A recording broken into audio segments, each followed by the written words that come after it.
श्रीनगर की हजरतबल दरगाह में अशोक स्तंभ पर अटैक को लेकर एक्शन में पुलिस। अब तक पहचान में आए 26 लोगों को हिरासत में लिया।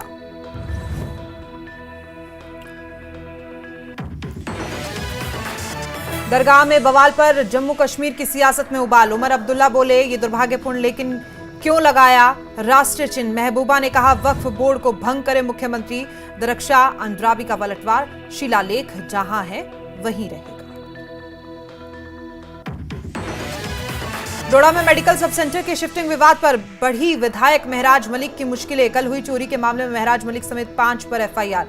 तथ्यों को डिटेल में जांचने में जुटी पुलिस।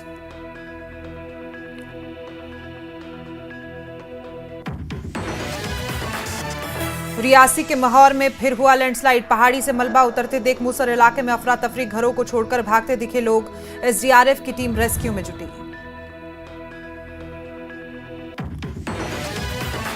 कुल्लू के बंजार में भीषण लैंडस्लाइड।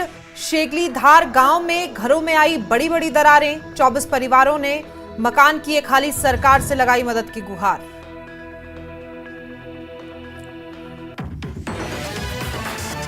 आज फिर कुल्लू जाएंगे मुख्यमंत्री सुखविंदर सिंह सुक्खू। आपदा वाले इलाकों में राहत और बचाव का लेंगे जायजा। हमीरपुर के जंगल बैरी में भी देखे हालात।